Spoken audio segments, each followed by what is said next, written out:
Well, let's bring in ANNKIO BRIGGS, a human rights and environmentalist activist, to speak about the hike in fuel prices more, and also to look at the controversial water resources bill that has been proposed or brought back into the 9th National Assembly. Mrs. Briggs, many thanks for joining us on Newsday today. It's great to have you on the show again. I know we just spoke about the pump price of petrol going up, and we are going to discuss that, but I think we should start off with the water resources bill and take that topic. Let's get your reaction to the reintroduction of this bill into the 9th National Assembly. Simply put, giving the federal government all control or control of all of the country's water resources.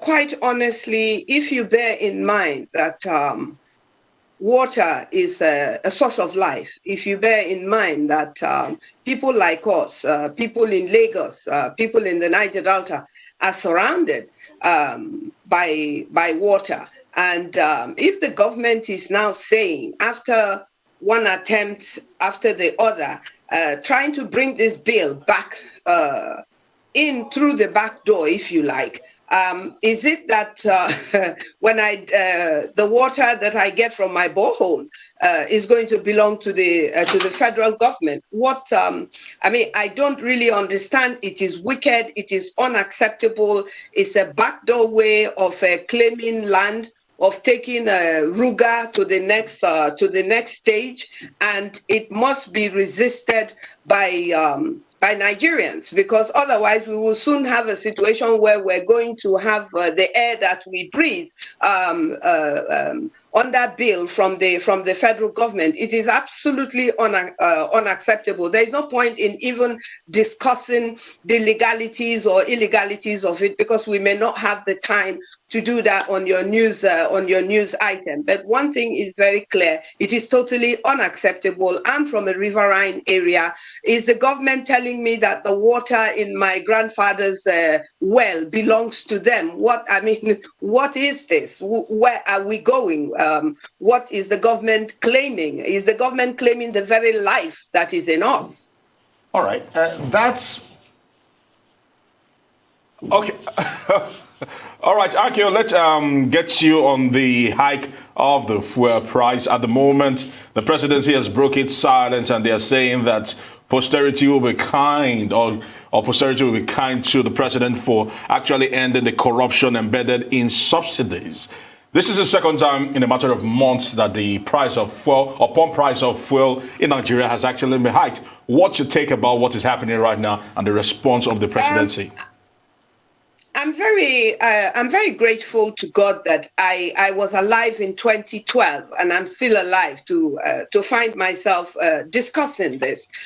We all saw what happened at Occupy Nigeria, and at that time we all know the price of petrol was under I think 70 naira, and the price of the dollar at that time was definitely not above 145 naira to the dollar.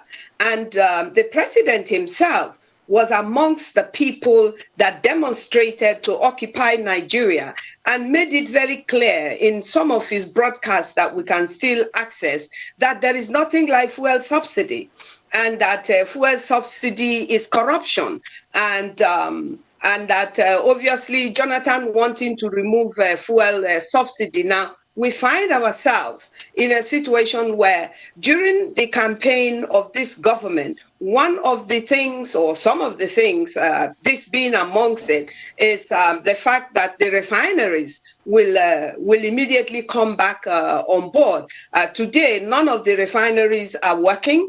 And on top of that, we have the dollar at 4.35, and we have fuel pump price over 145 naira, and this is the time that the subsidy is being removed. So basically, the president, as a matter of fact, in my opinion, instead of giving him kudos, should actually apologize to the people of Nigeria for the position he took against the government of Goodluck Jonathan at the time, when if we had removed the subsidy, we would definitely not be where we are today. You see, you can't if you tell lies and if you do things not truthfully, it will come back and bite you somewhere. And this is what is happening. And in a way, I think that it serves Nigerians right. I say Nigerians, I exclude myself, because I definitely was in support of the removal of fuel subsidy, even before 2012, because I said and I knew that there was something wrong in a situation where government is subsidizing very few people. The majority of the people don't actually benefit from the subsidy of the fuel. How many people get to buy petrol on a daily basis? Let me come in there, ANNKIO. Yeah. Well, I was listening to Rawani, who is a member of the Economic Council that advises the president, and it looked to me like this was an advice by that economic team. The former emir of Kano, here on our station, also spoke volumes about the need to remove this subsidy so that money can be plowed back for some other purposes. There's also the issue of this being necessary to attract foreign investments, which will in turn encourage FDIs, foreign investments, of course. So it's looking like the argument is that this was a necessary thing for the government to do. So are we saying that in 2012 it was not a necessary thing? This is 2020. That's 8 years on. Things, I mean, many waters have passed under the bridge. We have COVID-19. We have the oil dipping. So many waters have. So you can't. I think it would be. I don't think it would be right to begin to compare 2012 and 8 years on. Okay, fine. So I will put you on notice that next time this government compares their activities to the activities that started in 2011, you should also remind them. So accepting your argument, but not conceding my own. It's not my argument. I'm just saying that people. I mean, the former emir of Kano spoke on our television station, and there's now. He's former emir of Kano. I am ANNKIO BRIGGS. Yeah. I am buying fuel. My people are the producers of the crude. The bottom line is this: let Nigerians now speak for themselves. It's only a matter of time. We will see the benefits that will come to Nigerians that now have to pay 100 and something naira per liter or more. 160, 62 actually. Pardon? 160, 62. I mean, 60 in some places, okay, 62 in some places. All right, so 160 something. And if the subsidy is removed, I can only assume, not being the emir of Kano and not being an economist, I can assume that it will increase above the 162. We hope that it doesn't, but it will increase. So what I'm driving at, therefore, is that forgetting 2012, which is comfortable for some people, but it's fine, but forgetting it, today we are driving 2020. I'm saying to you that by December, we will see the bite that the government itself and the economic advising team will place, the bites that Nigerians will feel on the fuel, on the removal of the fuel subsidy. And really, I don't see how that will play out. But they are capable of arguing anything. And like I said, it is in the. I mean, it serves Nigerians right at this time. If there is anybody complaining that the subsidy is removed, it serves them right. If there is anybody that is saying it is good that the subsidy is removed, we will see where this is taking us. I just read that the IMF and whatever, the World Bank is taking over the economy of Nigeria. I don't know how true that is. We're not taking over the economy, but these were some of the, points they raised for foreign direct investment to come into the country. Oh, okay. So, I mean, in that case, did they also suggest that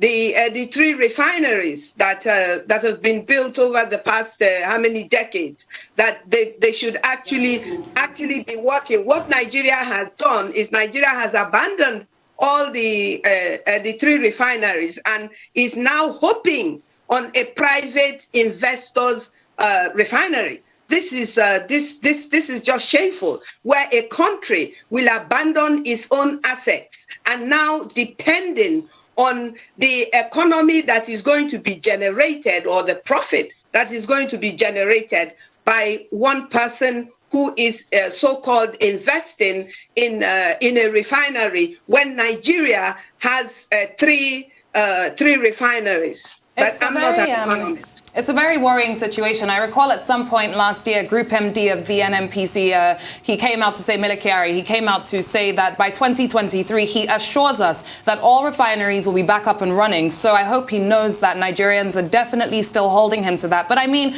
10 trillion naira spent on fuel subsidy between 2006 and 2018. It's just an unfathomable amount of money, and something had to be done. But Mrs. Briggs, let me also ask you about the hike in electricity tariffs that Nigerians are to expect. What's your thoughts about that? Do you think it could have come maybe at a kinder time to Nigerians, or do you think that again is the fault of Nigerians?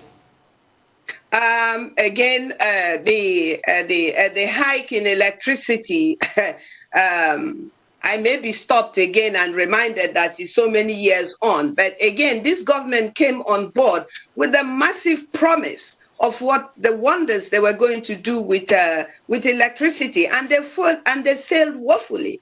And now they are actually charging Nigerians for what they are really incapable and unwilling to deliver. How do you charge people on tariff on any type of electricity when people don't have electricity? How are you charging us to pay for electricity that we are not getting? I'm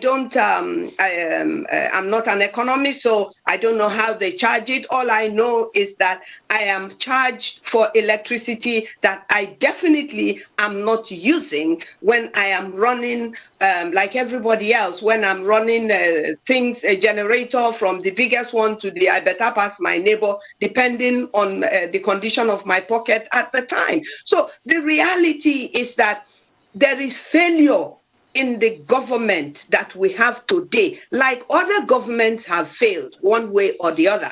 This one is the government of today. It has failed.